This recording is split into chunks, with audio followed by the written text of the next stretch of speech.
Our group Uh, number is one. I'm not What'd you say? sure. Our group number is one. And should we introduce ourselves before we start into our slides? Yeah, that's fine. Let me go to this. Okay. I'll stop sharing. Okay, I'll start. I'm Danny. I am a public health major, and I'm really excited to do this project. I've actually had Brother Meekum before, so he's an awesome teacher, and I'm glad to be taking this class and to learn a bit more about international health and to be in this group and to be able to find an intervention that addresses a world health problem. I'll go next. I'm Becky Graham. I'm also a public health major, and this is an interesting experience and project. I'm excited to be a part of the group, and the research that we've been doing has been very interesting and enlightening. And so I'm happy to be here tonight.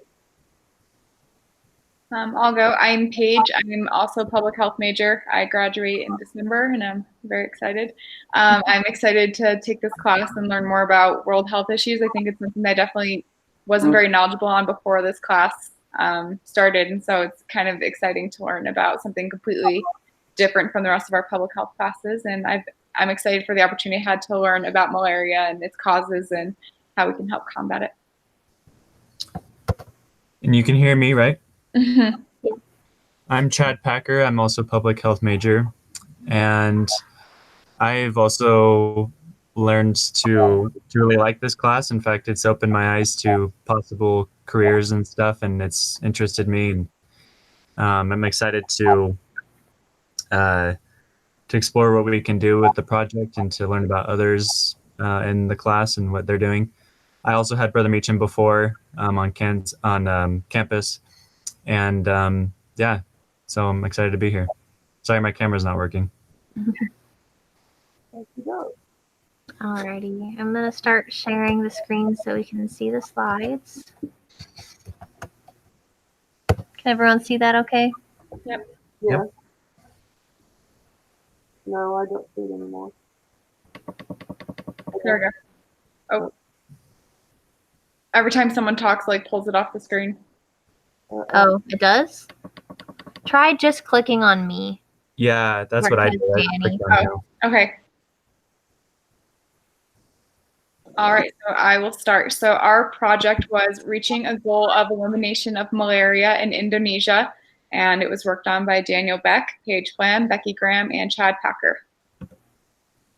So we wanted to make a government intervention that worked on having two villages in Indonesia competing against each other. And so we found two villages that were similar to each other, and that was Bakuan versus Dakujadi Watan. And the goal is to initiate a government incentivized program between these two villages in Java, which Java, Indonesia, has one of the higher rates of malaria.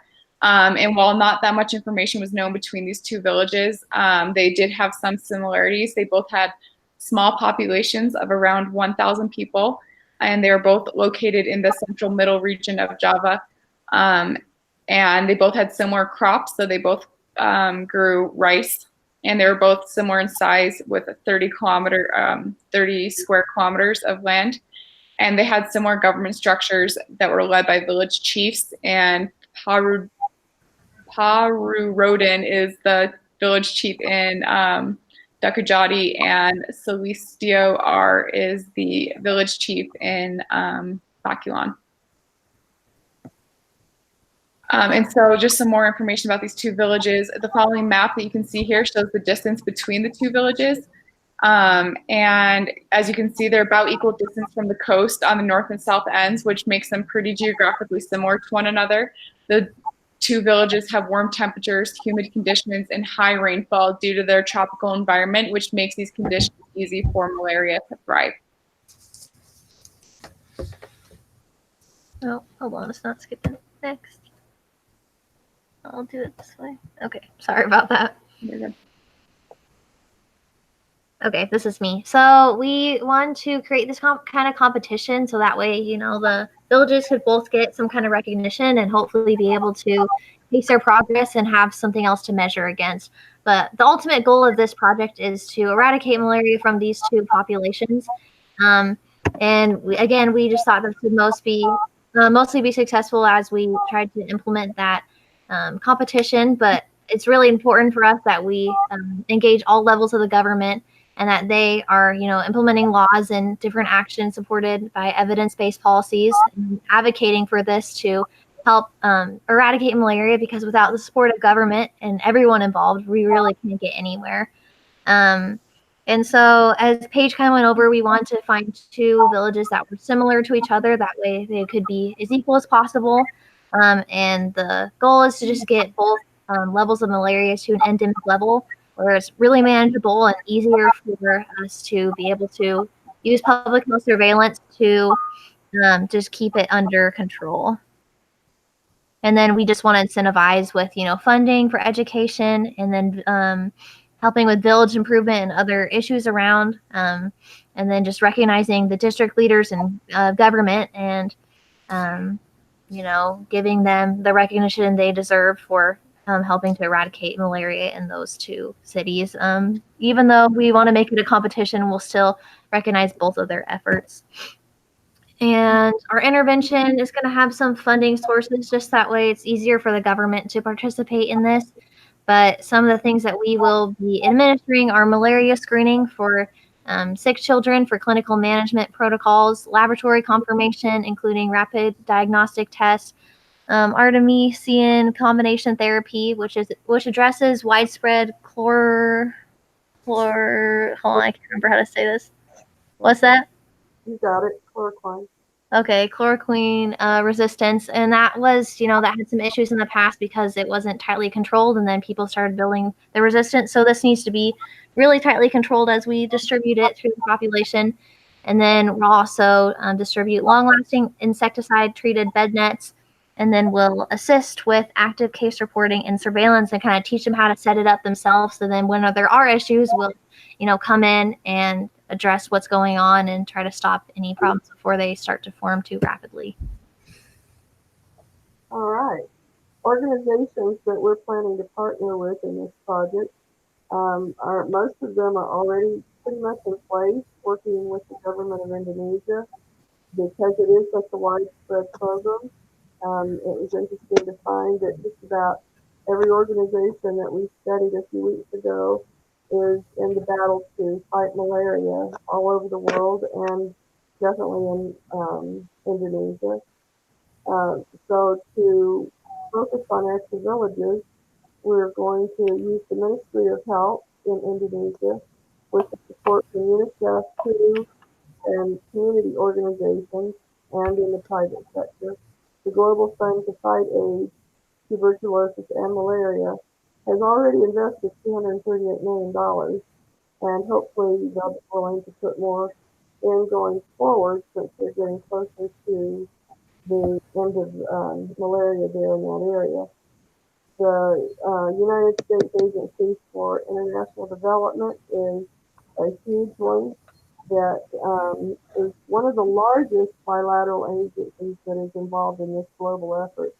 It's the lead government agency from our country that is striving to end the global poverty and assisting in resilient democratic societies to realize their potential.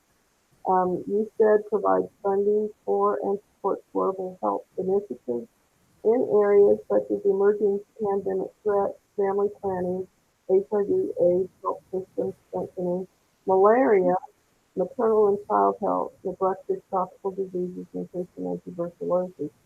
So that's a big list that they are part of, and partnering throughout the world to eradicate these things. And one reason why we're looking at them to help focus in on our two villages, since they do work towards ending malaria. The key interventions by USAID include indoor residual spraying, which There's going to be a timely spraying of the insecticide on the inside walls of houses or dwellings. It kills the adult mosquitoes before they can be transmitted, and for malaria parasites into another person. Insecticide treated mosquito nets, which were already mentioned. Sleeping under one of these protects people from malaria in two ways. Not just physically blocking mosquitoes at night when they're most likely to bite, but also killing the mosquitoes that land on them. Intermittent preventive treatment for pregnant women. Malaria in pregnancy is very dangerous to the mothers and their babies. So this will help to treat pregnant women at each prenatal visit and help protect them from malaria. Diagnosis and treatment, effective case management tests people with suspected cases of malaria and ensures that all patients with malaria receive quality assured treatment. Seasonal malaria chemoprevention, SMC for short, is a recommended approach to prevent malaria among young children in areas with highly seasonal malaria transmission. It provides anti-malarial drugs and monthly intervals to children during peak transmission seasons. So organizations that they are in place already in fighting malaria, but a little less focused on this particular area of the world is the Gates Foundation. And I've included here their mission and statement, so to speak, about malaria. And it's just a way to help us to know that they are very interested in this, and I feel like would be interested in helping to fund our competition between these two villages. And you go on to the next slide. And just I'll read the last bit from their website. Ultimately, ending malaria will require transformative innovations, and the current challenges of rising drug and insecticide resistance threatens the efficacy of existing tools. Why we are investing in the development of new tools and strategies to help finish the fight. And we felt like that's a really good statement from somebody that's helping in this fight and shows that they're determined to see it through to the end. So I feel like that they would be a good resource. There's another one of those that we studied, I know, a few weeks ago. It's a crowdfunding source, and brainstorming, we found that came up with the idea of funding entrepreneurial startups in these two villages that perhaps with working with the ministry and the local government, they could use the funds to start up the businesses of making the bed nets, the seeded bed nets that would help prevent malaria. And the individuals who have the interest to do the businesses would be shown to be working with them, and they would be shown to be working in the boundaries of the initiative and to fight malaria and starting your businesses using the super funds.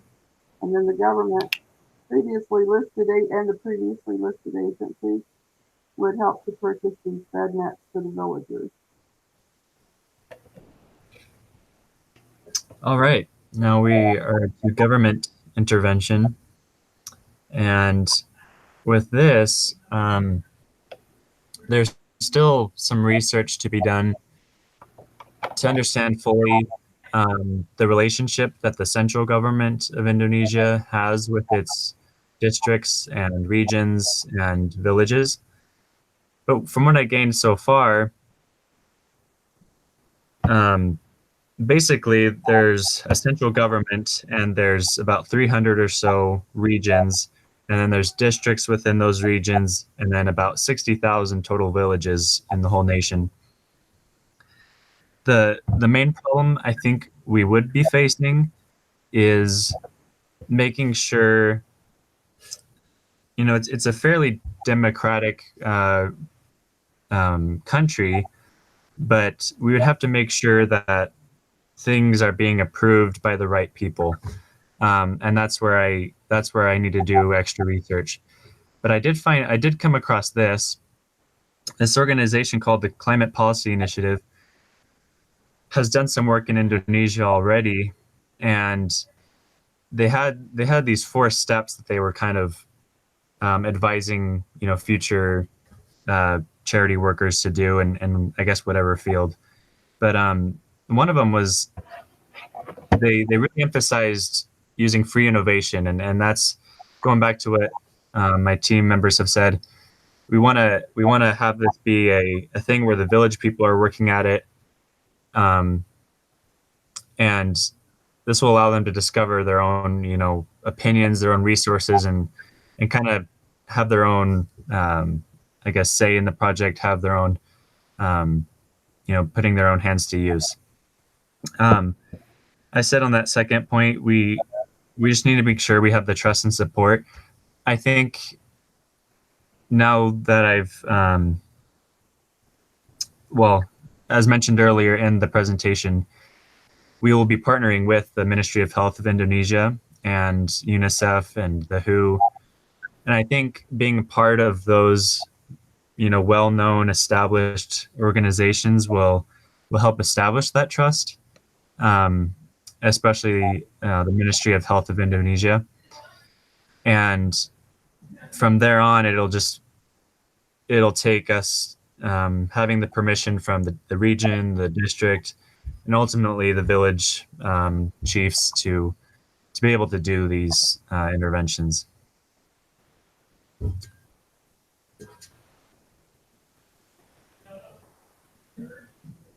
And I'll go ahead and say the end. We hope to. So yeah, we hope that through the different organizations that we are partnering with, the different funding, the intervention with the government, we hope to be able to save time, effort, energy, and eradicate the menace of malaria. We know it's not a simple thing. We probably will fall short of our goal, but we want to aim high, and we believe that small steps can bring about great things and great accomplishments, and we're excited to see where this takes us. Alrighty. Hold on. Anything else you guys want to say? Nope. All right. Well, thank you for allowing us this opportunity, and we look forward to hearing your feedback.